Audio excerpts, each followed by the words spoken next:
معزز سامعین، ہماری اولین ترجیح اللہ سبحانہ و تعالیٰ کا حکم، شریعت اور اسلام ہونا چاہیے۔ ذاتی مفادات، کسی ملامت گر کی ملامت، نفسانی خواہشات، رشتہ داریوں، تعلق داریوں کی مصلحتیں، ان چیزوں کی پرواہ نہیں کرنی چاہیے جب بات اسلام کی اور اللہ کے حکم کی آ جائے۔ دو چیزیں تو بالکل نہیں ہونی چاہیے۔ ایک، کسی کے تعلق کی خاطر اللہ کے حکم کو پس پش ڈالنا، چاہے کوئی رشتہ دار ہو یا دیگر اس کے ساتھ اچھے مراسم ہوں۔ ترجیح اللہ کے حکم کو اور دین اسلام کو۔ اور دوسرا، خوف نہیں ہونا چاہیے کسی ملامت گر کی ملامت کا کہ لوگ کیا کہیں گے، لعن طعن کریں گے، ملامت کریں گے۔ ایک طرف لوگوں کی لعن طعن اور ملامت، برا بلا کہنا ہے، اور ایک طرف اللہ رب العالمین کا حکم ہے، تو ہمیں کس کو اہمیت دینی چاہیے؟ اللہ کے حکم۔ ہمارا جو معاشرے میں عمومی طور پر جو باتیں ہوتی ہیں وہ اس کے بالکل برعکس ہے کہ ہمارا کوئی خوشی کا موقع ہو، کوئی غمی کا موقع ہو، کاروباری کچھ معاملات ہوں، آئلی زندگی کے کچھ معاملات ہوں، گھریلو حالات میں کوئی ناچاکی ہو گئی ہو، تو لوگ اللہ کے حکم کی، دین اسلام کی، شریعت کی پرواہ نہیں کرتے۔ اتنی دو باتیں وہ ان کے پیش نظر ہوتی ہیں، یا تو یہ کہ لوگ کیا کہیں گے، اگر ایسے کر لیا تو لوگ کیا کہیں گے، لوگوں نے تو جو کہنا ہے وہ تو ویسے بھی کہہ دیں گے، اور لوگ پھر آپ کو اللہ کی گرفت سے نہیں بچا سکتے۔ وَكَيْفَ أَخَافُ مَا أَشْرَكْتُمْ وَلَا تَخَافُونَ أَنَّكُمْ أَشْرَكْتُمْ بِاللَّهِ۔ حضرت ابراہیم علیہ السلام نے کہا تھا میں کس بات کا خوف کھاؤں، حالانکہ تم اللہ کے ساتھ شرک کرتے ہوئے خوف محسوس نہیں کر رہے، اور میں صرف توحید کی دعوت دیتے ہوئے خوف محسوس کروں کہ لوگ برا کہیں گے، جس کی کوئی دلیل ہی نہیں۔ تو ہمارے معاشرے میں پھیلی ہوئی رسوم و رواج جو ہیں، آج میرے مخاطب وہ لوگ ہیں جو ان رسوم و رواج کو سمجھتے ہیں کہ یہ صحیح نہیں، غلط ہے، کتاب و سنت کے منافی ہیں، لیکن میرے گھر میں وہ چل رہی ہے، میرے خاندان میں وہ چل رہی ہے، میرے زیر انتظام معاملے کے اندر بھی وہ چل رہی ہے، تو اس کی دو وجہ ہیں۔ یا تو تعلق داری ہے، رشتہ دار ناراض ہوں گے، والد ناراض ہوگا، بیٹا ناراض ہوگا، بھائی پڑوسی ناراض ہوگا، اعزہ و اقارب کی ناراضگی ہے۔ اور دوسرا کیا ہوتا ہے؟ لوگ کیا کریں گے؟ ملامت کریں گے، لوگ برا بلا کہیں گے، لوگ ناراض ہوں گے۔ کیا کریں جی، ہم تو سمجھتے ہیں لیکن لوگ ناراض ہوں گے۔ تو ان چیزوں کی پرواہ نہیں کرنی، نہ کسی ملامت گر کی ملامت کی، اور نہ کسی تعلق کو اس طرح خاطر میں لائیں کہ جس تعلق کی بنیاد پر آپ اپنے رب العالمین کے حکم کو، شریعت کو، اسلام کو، رسول اللہ صلی اللہ علیہ وسلم کے دین کو آپس سے پوچھ ڈالنے پر مجبور ہو جائیں۔ بعض لوگ تو وہ بھی ہیں صرف مصلحت کے نام پر، اتحاد کے نام پر مداہنت کا شکار ہو جاتے، اور جی بس ہمارا اتحاد چلتا رہے۔ یہاں پہ مصلحت ہے جی، زیادہ تر لوگ اسی طرح کے ہیں، معاشرہ پورا ایسا ہی ہے، یہ حکمت عملی ہے، اس کو اپنی طرف سے حکمت کہہ دیں، اس کو اپنی طرف سے مصلحت کہہ دیں، تو یہ مصلحتیں نہیں۔ جہاں مصلحتیں ہوتی ہیں وہاں شریعت نے اصول دیے ہوئے ہیں، جہاں حکمت عملی کو اپنانا چاہے وہاں شریعت کے قوانین موجود ہیں، اور اپنی طرف سے ہر چیز کو ہی مصلحت قرار دے کے، اپنی طرف سے ہر چیز کو ہی حکمت عملی قرار دے کے دین میں مداہنت کا شکار آنے والی نسلوں کے لیے اتنا خطرناک ہوگا کہ اصل دین کا چہرہ ہی ختم ہو جاتا ہے، اصل مسئلہ ہی ختم ہو جاتا ہے۔ وہ کہتے ہیں ہمارے معاشرے باپ دادا میں یہ چیزیں رائے جاتی رہی ہیں، آج ہمارے ساتھ بھی ایسا ہی ہوا کہ کوئی سنت، کوئی دین کی بات، کوئی عقیدہ اور منہج جو صاف ستھرا صحابہ، تابعین، محدثین کا ہم تک پہنچتا ہے، ہمارے لیے وہ نیا نویلا ہے۔ کیوں؟ ہمارا سارے کا سارا معاشرہ اس کے برعکس تھا. تو آج یہ بات ذہن نشین کر رہے ہیں کہ جب اللہ کا حکم، اسلام کا حکم، شریعت کی بات آ جائے، میں نے کسی ملامت گر کی ملامت گری لعن طعن کی پرواہ نہیں کرنی، اور نہ ہی کسی تعلق کو وہ تعلق دینا ہے جو مجھے اللہ کے ساتھ تعلق میرا توڑنے کے لیے مجھے مجبور کر دے. آپ دیکھیں سورہ توبہ کی مشہور آیت ہے، سورہ نمبر 9 کی آیت نمبر 24، قل ان کان آباؤکم. اب باپ سے بڑا تعلق کسی کے ساتھ ہو سکتا ہے انسان، اولاد سے زیادہ کسی کے ساتھ تعلق نہیں ہوتا. ایک طرف آپ کی اولاد ہو، ایک طرف کوئی دوسرا دوست اور تعلق دار ہو، آپ اپنی اولاد کو ترجیح دیں گے. لیکن اللہ تعالیٰ کیا فرماتے ہیں؟ قل، کہہ دیجئے، ان کان آباؤکم، اگر تمہارے باپ ہے، دادا ہے، پردادا ہے، وابناؤکم، اور تمہارے بیٹے، واخوانکم، تمہارے بھائی، وعشیرتکم، تمہارے رشتہ دار، چاچے پھوپھیا مامے تائے سارے کزن، تمہارا کنبہ قبیلہ رشتہ دار، وازواجکم، تمہارے جوڑے، بیویاں، خامن ہیں تو بیویاں، بیویاں تو خامن، وعشیرتکم، اور تمہارا کنبہ، واموال اقترفتموها، اور تمہارا مال، وتجارت تخشون کسادها، جس مال کو تم جمع کرتے ہو وہ تمہارا وہ کاروبار و تجارت جس کے گھاٹے کا تمہیں خوف ہوتا ہے. احب الیکم من اللہ ورسولہ وجہاد فی سبیلہ فتربصوا. یہ قریبی تعلق اور رشتہ داریاں اگر تمہیں اللہ سے زیادہ محبوب ہوئے، اگر تمہیں رسول اللہ سے زیادہ پسند ہوئے، اور اللہ کی راہ میں جہاد کرنے سے آڑے آ گئے، پھر کیا کرو؟ فتربصوا، انتظار کرو، حتی یاتی اللہ بامرہ، جہاں تک کہ اللہ کا امر یعنی عذاب آ جائے. تو ان چیزوں کو زیادہ ترجیح دینا اللہ کے حکم پر، یہ کتنا خطرناک ہے. گویا آپ کے دل کے اندر محبت جو ہے ان کی زیادہ ہے اللہ سے. ویسے تو انسان ان کے ساتھ محبت فطرتاً اللہ نے رکھی ہے اور اس میں کوئی ممانعت نہیں ہے. زین للناس حب الشہوات من النساء والبنین والقناطیر المقنطرہ من الذهب والفضہ، مال کی، اولاد کی، رشتہ داروں کی محبت فطرتاً اللہ نے رکھی ہے، لیکن اس محبت کو اللہ کی محبت پہ غالب کر دے، اللہ کے رسول کے حکم پر غالب کر دے، سنت پہ غالب کر دے، شرع کے خلاف ان کو غالب کر دے، پھر ہمیں اللہ کے عذاب کا انتظار کرنا چاہیے. اور رسول اللہ صلی اللہ علیہ وسلم کے دور میں ایک واقعہ پیش آتا ہے، جامع صحیح البخاری، جامع صحیح مسلم کے اندر بھی موجود ہے، جامع ترمذی میں بھی موجود ہے. جامع صحیح بخاری میں حدیث نمبر 4905 ہے.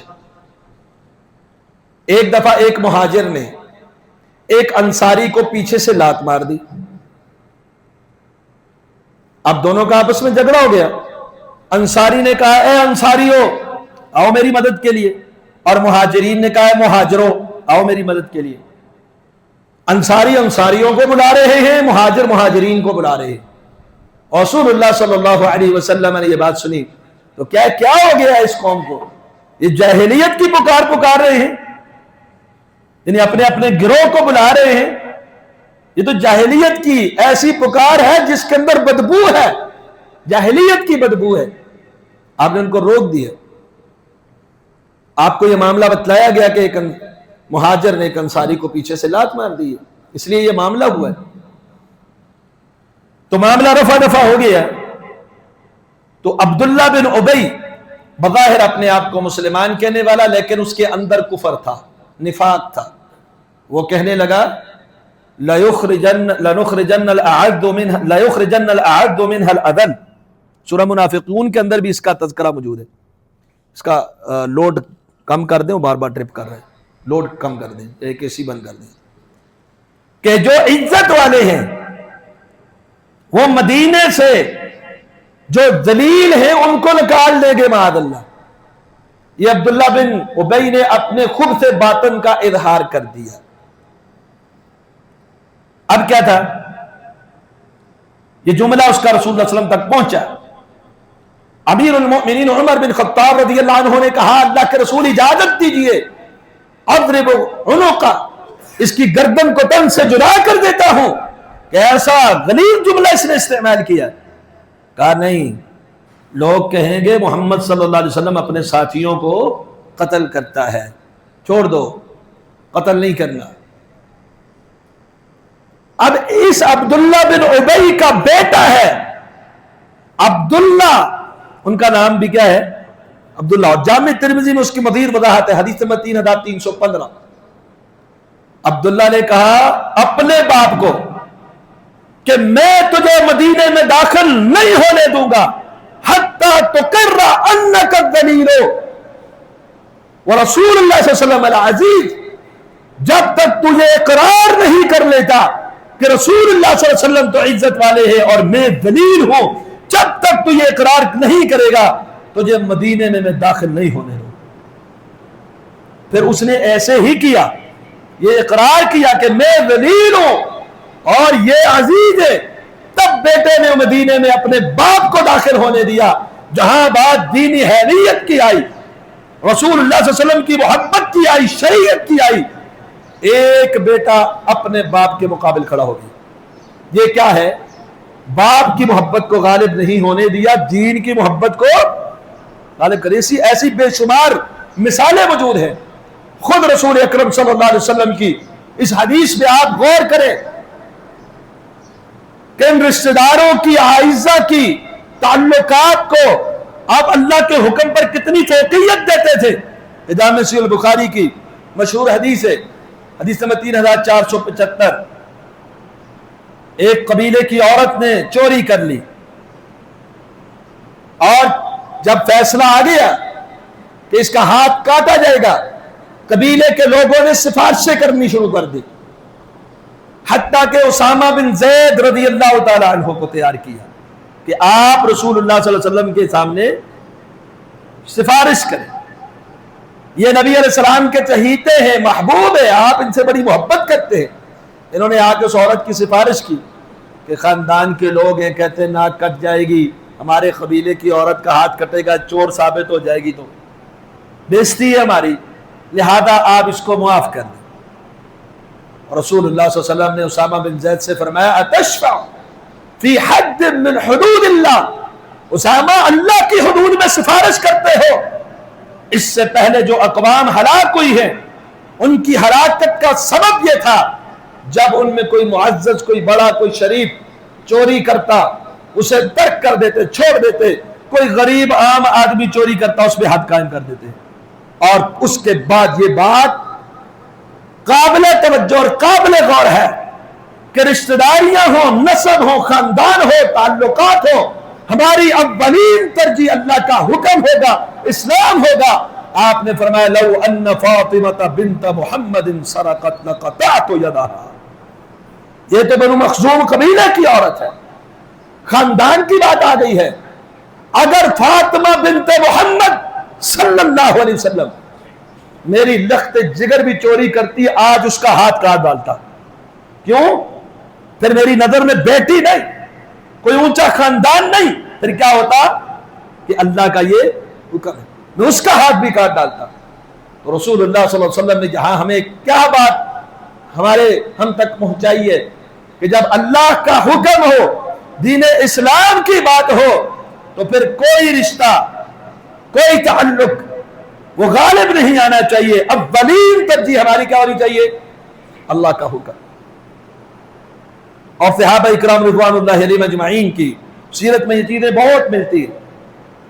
جامع صحیح البخاری میں حدیث نمبر 4743 ہے، جو سورہ حج سورہ نمبر 22 کے آیت نمبر 19 ہے نا، ہذان خصمان اختصموا فی ربہم، یہ دو جھگڑا کرنے والے، انہوں نے آپس میں جو جھگڑا کیا یہ اپنے رب کے لیے کیا۔ تو یہ دو گروہوں کا ذکر ہے۔ ابو ذر غفاری رضی اللہ تعالی عنہ جامع صحیح البخاری میں حدیث نمبر 4743 ہے، قسم کھا کے فرماتے ہیں کہ یہ ان لوگوں کے بارے میں نازل ہوئی، حمزہ بن عبد المطلب، دوسرے عبیدہ بن حارث، اور تیسرے علی بن طالب رضی اللہ عنہ اجمعین۔ بدر کا میدان ہے، حق و باطل کا مارکا ہے۔ مبارزت کے لیے، مقابلے کے لیے جب سامنے اپنا رشتہ دار آیا، عتبہ، شیبہ، ولید، ان تینوں کے رشتہ دار تھے اور یہ تینوں مقابلے کے لیے آئے اور انہیں جہنم واصل کیا. تو اللہ تعالیٰ نے ان لوگوں کے بارے میں یہ آیت نازل کی کہ یہ وہ لوگ ہیں جو اپنے رب کے لیے جھگڑا کرتے ہیں، یعنی انہوں نے رشتہ داری کی کوئی پرواہ. ایک طرف سے اگر ایک کافر نے آ کے چیلنج کیا میرے مقابلے کے لیے آؤ، اسی کا رشتہ دار، خونی رشتہ دار اٹھ کے اس کے مقابلے میں کھڑا ہو. اور اسی سے اگلی روایت ہے صحیح بخاری میں 4744، حضرت علی المرتضیٰ رضی اللہ عنہ فرماتے ہیں کہ اس جھگڑے میں، یہ جو بدر کے میدان میں ہوا، رشتہ داروں کو پہلے قتل کیا، میں سب سے پہلا ہوں گا جو گھٹنوں کے بل رب کے سامنے یہ مقدمہ پیش کروں گا. اور انہی کے بارے میں یہ آیت نازل ہوئی ہے، ہذان خصمان اختصموا ربہم. جب رب کی بات آئی، دینی حیثیت اور غیرت کی بات آئی، نہ انہوں نے خون دیکھا، نہ برادری دیکھی، نہ رشتہ داری دیکھی، نہ تعلق داری دیکھی، اور اللہ کے دین پر قائم رہے. اگر آپ غور کریں، اللہ سبحانہ وتعالیٰ نے سورہ انفال آیت نمبر 67 میں یہ آیت نازل فرمائی، ما کان لنبی ان یکون له اسرى حتى یثخن فی الارض. اس کا شارح نزول کیا ہے؟ سیدنا عبداللہ بن عباس رضی اللہ تعالیٰ عنہ فرماتے ہیں، جامع صحیح مسلم میں حدیث نمبر 1763 ہے، فرماتے ہیں جب بدر کے جنگ میں کفار کے کچھ لوگوں کو قید کر لیا گیا، ان قیدیوں کے متعلق باہمی مشاورت ہوئی، رسول اللہ صلی اللہ علیہ وسلم نے سیدنا ابو بکر صدیق رضی اللہ عنہ سے پوچھا، آپ کیا کہتے ہیں، ان کے بارے میں آپ کا کیا مشورہ ہے؟ سیدنا ابو بکر صدیق رضی اللہ عنہ نے فرمایا کہ میں یہ کہتا ہوں کہ ان سے فدیہ لیا جائے، اس کا فائدہ یہ ہوگا کہ ہم مالی طور پر مضبوط ہوں گے، جہاد کے لیے اسلحہ بھی اور سواریاں سب کچھ خرید سکتے ہیں، اور ہو سکتا ہے ان لوگوں کو ہم آزاد کریں، آئندہ اللہ انہیں بھی توفیق دے دے اسلام کی اور یہ مسلمان ہو جائے. کہا عمر آپ کا کیا مشورہ ہے؟ کہا اللہ کے رسول میرا مشورہ حضرت ابو بکر صدیق کے برعکس ہے. کہا کیا ہے؟ کہا میرا مشورہ یہ ہے، ہر جنگ بدر میں ہمارے مخالف اسلام کے مقابلے میں لڑنے کے لیے آنے والے ہر رشتہ دار کو اس کے رشتہ دار کے حوالے کرے، عقیل کو علی رضی اللہ عنہ کے حوالے کرے، میرا فلان اسمی رشتہ دار ہے میرے حوالے کرے، اور باقی جس کا جو رشتہ دار ہے اس کے حوالے کرے، تاکہ آج ہم ثابت کر دیں کہ ہمیں کسی رشتہ داری کی کوئی پرواہ نہیں، اللہ کے دین کو انہوں نے پہلی ترجیح دی. باقی لوگوں سے بھی مشورہ ہوا، ابو بکر صدیق رضی اللہ تعالیٰ عنہ والے مشورے پہ عمل ہو گیا، باقی زیادت رائے یہی تھی. اللہ نے حکم بھی دیا تھا شاورہم فی الامر، مشورے میں بات طے ہو گئی. دوسرے دن عمر بن خطاب رضی اللہ عنہ تشریف لائے، نبی علیہ السلام بھی رو رہے ہیں، ابو بکر صدیق رضی اللہ عنہ بھی رو رہے ہیں. کہا اللہ کے رسول آپ اور ابو بکر رو کیوں رہے ہیں؟ کوئی رونے کی وجہ ہے تو بتلائیے، میں بھی رو دیتا ہوں. کیا وجہ ہے، کیوں رو رہے ہو؟ کہا آج جو فیصلہ تم نے کیا تھا، جو مشورہ تمہارا تھا، اللہ کو وہی مشورہ پسند آیا ہے، اور ہمارے مشورے پر اگر پہلے یہ بات ثابت شدہ نہ ہوتی تو جو عذاب آنا تھا وہ اللہ نے مجھے سامنے رکھ دیا، جو اس درخت کے قریب مجھے دکھائی دیا، اور اس لیے ہم رو رہے ہیں. اللہ نے یہ آیت نازل کر دی، ما کان لنبی ان یکون له اسرى حتى یسخن فی الارض تريدون عرض الدنیا واللہ یرید الاخرہ. جو مشورہ امیر المؤمنین عمر بن خطاب کا تھا، اللہ نے اسی کو پسند فرمایا کہ اسی کے مطابق عمل ہونا چاہیے تھا. تو یہاں ان کا وہ جذبہ دیکھیں کہ انہوں نے کسی مصلحت کو ملحوظ خاطر نہیں رکھا، نہ کسی تعلق کو فوقیت دی ہے اللہ سبحانہ و تعالیٰ کے دین پر. اگر فوقیت ہے، ترجیح ہے، تو اللہ کے دین کی ہے، اللہ کے حکم کی ہے، اس کے علاوہ تیسری کسی چیز کی ترجیح. لیکن ہمارا کیا حال ہے؟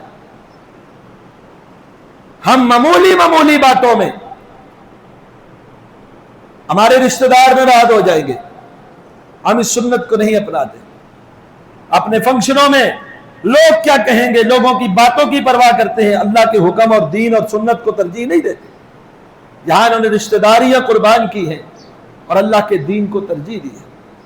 اللہ سبحانہ و تعالیٰ نے سورہ النساء سورہ نمبر 4 آیت نمبر 135 میں فرمایا، یا ایھا الذین آمنوا کونوا قوامین بالقسط شہداء للہ، اے ایمان والو اللہ کے لیے عدل اور انصاف کے ساتھ گواہی دینے والے بن جاؤ، وَلَوْ عَلَىٰ أَنفُسِكُمْ، جب بات آئے گی عدل کی، انصاف کی، حق کی، تم نے بات حق کرنی ہے اگرچہ وہ تمہارے ذاتی مخالف ہو جائے، وَلَوْ عَلَىٰ أَنفُسِكُمْ، تمہارے مخالف کی بات آ جائے، بات کہنی کون سی ہے؟ جسے شہادت کون سی دینی ہے؟ عدل کے اوپر، سچی، چاہے اپنی جان کی پرواہ نہیں کرنی، چاہے وہ میرے مخالف آ جائے، اب الوالدین، چاہے وہ والدین کے مخالف آ، والاقربین، چاہے وہ قریبی رشتہ داروں کے مخالف آ جائے، ان یکن غنیا او فقیرا فاللہ اولی بہما، توجہ فرمائیے، اگر کوئی غنی ہے، اگر کوئی فقیر ہے تو اللہ ان سے زیادہ حق رکھتا ہے۔ یعنی اگر آپ شہادت دیتے ہوئے، حمایت کرتے ہوئے یہ دیکھیں اس شخص کے پاس عہدہ بڑا ہے، اس شخص کے پاس، ہمارے ہاں اکثر ایسے ہی ہوتا ہے، مال زیادہ ہے، یہ مالدار آدمی ہے، لہذا اس کا مجھے کل کو کوئی فائدہ ہو سکتا ہے، حمایت اس کی کرو، یہ بڑی پہنچی ہوئی سرکار ہے، تو نہیں، وہ اگر غنی ہے تو اپنے لیے ہے، آپ کو زیادہ حق کس کا بنتا ہے؟ آپ کس کی بات کو مانے؟ اللہ اولی بہما۔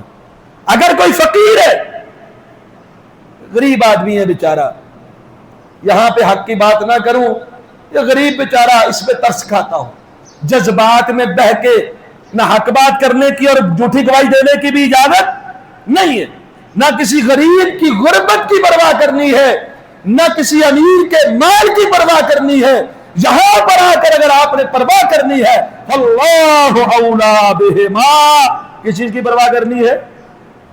اللہ کی پرواہ کرنی ہے۔ بے شمار مثالیں ہیں کہ اپنے والدین، اولاد، رشتہ داروں، سب کو کوئی پراتی، کوئی ترجیح نہیں دی گئی، جب اللہ کا حکم آیا، ابھی وقت نہیں ہے کہ وہ میں آپ کے سامنے رکھوں، اور اس آیت کے حوالے سے صرف ایک دو مثالیں آپ کے سامنے رکھوں گا، 2-3 منٹ کے اندر جو ہو سکے، کہ یہاں اللہ تعالیٰ نے فرمایا کہ دین پر یا دینی معاملہ ہو یا عام معاملہ ہو، انصاف اور حق اور عدل کی بات کرنی ہے اور وہی گواہی دینی ہے، چاہے وہ آپ کے اپنے مخالف، چاہے اپنے والدین کے مخالف، چاہے رشتہ داروں کے مخالف، چاہے کسی غریب کے مخالف، چاہے کسی امیر کے مخالف، آپ نے دیکھنا ہے فاللہ اولی بہما، اللہ کی پرواہ کرنی ہے، اللہ کے حکم کی پرواہ کرنی ہے۔ امام بیہقی دلائل النبوہ کے اندر یہ ذکر فرماتے ہیں، ایک تو عام گواہی ہے نا، عام گواہی، ایک ہے محدثین کی گواہیاں، راویان حدیث کے اوپر، اس میں زیادہ محنت بھی چاہیے، ان پر محدثین پر تبصرہ فرماتے ہیں۔ امام بیہقی دلائل النبوہ میں کیا فرماتے ہیں؟ فرماتے ہیں کہ محدثین کی بڑی قربانیاں ہیں علم حدیث کے حوالے سے، یہ جو آپ ہم کہتے ہیں نا، یہ روایت آپ لولی لنگڑی لے کے آگے، اس کا کوئی عطا پتہ ہی نہیں، سر پاؤں نہیں، سند ہی نہیں، کیونکہ اصل سند دین ہے، اس پر محدثین کی محنت ہے کہ دین میں نبی علیہ السلام کی جو صحیح ثابت شدہ باتیں ہیں ان کا الگ کرنا، اور جو اپنی طرف سے من گڑت ہے یا کمزور ہے ان کو الگ کرنا، تو یہ کہتے ہیں ان کی بڑی قربانیاں اور بڑی محنتیں ہیں، اور اگر کوئی ان میں غور اور فکر کرے گا، وہ محدثین کے حالات پڑھے گا، اس علم کو پڑھے گا، اسے سمجھ آ جائے گی کہ محدثین نے کتنی عرق ریزی کے ساتھ اور کتنی محنت شاقہ کے ساتھ کام کیا ہے۔ اور پھر جو خطبے کے شروع میں نے 2 باتیں کی تھی، کہتے ہیں جب راویوں کے احوال کی معرفت کے حوالے سے کوئی گواہی آئی، کوئی بات آئی، انہوں نے نہ اپنے باپ کو دیکھا نہ اپنے بیٹے کو دیکھا، ایسی بے شمار مثالیں امام بیہقی فرماتے ملتی ہیں کہ جس بیٹے نے باپ کے بارے میں کہا کہ اس کی حدیث قبول نہیں ہے، باپ نے بیٹے کے بارے میں کہا، بھائی نے بھائی کے بارے میں کہا، جب بات دین اور سنت کی آئی، سچی اور صاف اور ستھری چیز امت تک پہنچانے کی آئی، انہوں نے اپنے باپ کو بھی کوئی ترجیح نہیں دی، بیٹے کو نہیں دی، بھائی کو نہیں دی، کسی رشتہ دار کو نہیں دی، اس کے اوپر فوراً جرح کر دی، نہ کسی مال کی طمع کے اندر وہ آئے، اور نہ ہی کسی ملامت گر کی ملامت کو انہوں نے دیکھا کہ لوگ باتیں کریں گے۔ قیامت تک کے لیے ان کے وہ سنہری اقوال وہ کرتاس کے اوپر موجود ہیں۔ حدیث کا طالب علم جب پڑھتا ہے اس کی عقول دنگ رہ جاتی ہے کہ اتنی محنت اور اتنی دیانت اور امانت اور اللہ کے لیے سچی گواہی دینے والے لوگ تھے۔ آپ سنتے ہوں گے ائمہ میں سے، ائمہ جرح و تعدیل میں سے ایک امام ہے، امام علی بن مدینی رحمہ اللہ، نام سنا ہوا کہ نہیں سنا ہوا؟ اکثر ائمہ یا علماء جب کوئی بات کرتے ہیں تو وہ کہتے ہیں نا امام علی بن مدینی رحمہ اللہ نے اس فلاں راوی کے بارے میں یہ کہا، فلاں نے یہ کہا، فلاں کے بارے میں یہ کہا۔ یہ جرح و تعدیل کے بڑے امام ہیں امام علی بن مدینی رحمہ اللہ۔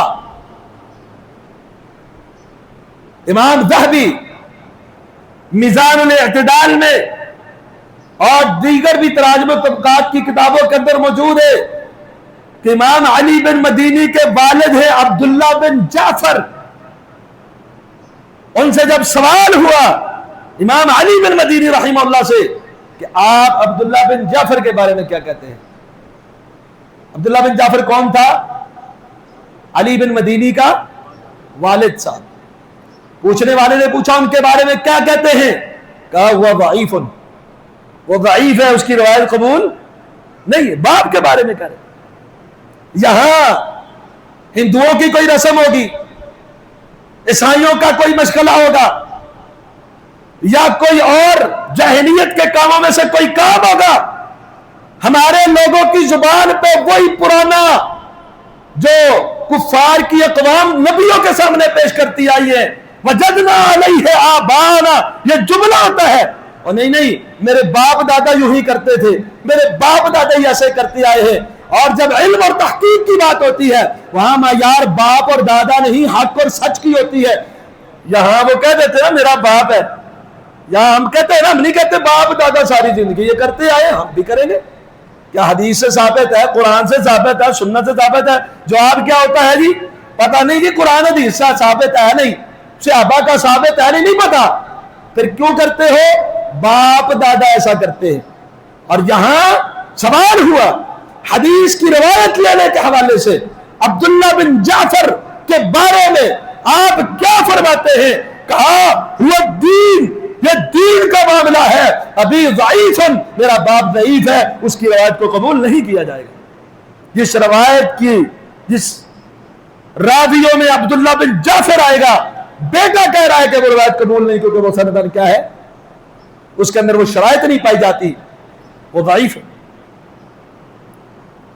شاہ ستہ کی کتابوں میں سے ایک کتاب ہے ابو داؤد، سنن ابی داؤد دیکھی ہوئی ہے نا آپ نے، کبھی دیکھی ہوئی؟ امام صاحب امام ابو داؤد السجستانی رحمہ اللہ، میزان الاعتدال کے اندر موجود ہے، آفدابی کی۔ ان کا ایک بیٹا ہے، اس کے بیٹے کے بارے میں عبداللہ جو امام ابو داؤد کا بیٹا ہے، بیٹے کے بارے میں امام ابو داؤد نے کیا فرمایا؟ ہوا کذاب، یہ جھوٹا ہے۔ بیٹے کے بارے میں فرمایا ہوا کذاب، یہ جھوٹا ہے، اس کی روایت کو انہوں نے قبول نہیں کیا، کہا کذاب ہے۔ ممکن ہے گھر کے کسی معاملے میں ان سے کبھی جھوٹ بولا گیا ہو، دین کے معاملے میں کبھی نہ سنا ہو، لیکن اتنی احتیاط ہے۔ اور جو بات کرنا چاہتا ہوں، جب بات حق اور سچ کی آئے گی، عدل و انصاف کی آئے گی، تحقیق و دین کی آئے گی، پھر نہ باپ کو ترجیح دی، نہ بیٹے کو، نہ کسی اور تعلق کو، نہ کسی رشتے کو، نہ کسی مسلک کو، نہ ملامت گر کی ملامت کو۔ ورنہ ملامت کرنے والے تو ملامت کر سکتے ہیں نا کہ بیٹے کو کہہ رہے کذاب ہے، باپ کو کہہ رہا ہے ضعیف ہے۔ اور بھی کئی محدثین ہیں جنہوں نے اپنے والد پہ جرح کی ہے، اپنے بھائیوں پہ جرح کی ہے، اپنے رشتہ داروں پہ، قریبی دوستوں کے اوپر جرح کی ہوئی ہے۔ کیوں؟ یہ علم، امانت اور دیانت کے ساتھ ہم تک پہنچا۔ یا ایھا الذین آمنوا کونوا قوامین للہ بالقسط شہداء للہ، انصاف کے ساتھ اللہ کے لیے گواہی دینے والے بن جاؤ۔ اس پر وہ پورا اترنے والے تھے۔ تو بہرحال جب دین کا کوئی معاملہ ہو، اللہ اور اس کے رسول کی کوئی بات ہو، تو پھر ہماری اولین ترجیح کیا ہونی چاہیے؟ اللہ کا حکم اور رسول اللہ صلی اللہ علیہ وسلم کی سنت، شریعت کے احکامات کی پابندی، اس کے مقابلے میں ہم کسی اور چیز کو ترجیح، چاہے وہ کسی ملامت گر کی ملامت ہو، لعن طعن ہو، چاہے کسی محبت کرنے والے کے تعلقات ہوں، سب کی محبت پہ رب کی محبت غالب ہونی چاہیے، یا کوئی اور مداہنت کا شکار ہوتے ہوئے جو ہے وہ ماحول اور معاشرے کے اس سے متاثر ہو کر کوئی ہمیں ایسی بات کر لیں، تو اللہ ہمیں حق سچ بیان کرنے، سمجھنے، سننے، اس پر عمل پیرا ہونے کی توفیق عطا فرمائے۔ قل قولی ھذا استغفر اللہ لی ولکم ولسائر المسلمین۔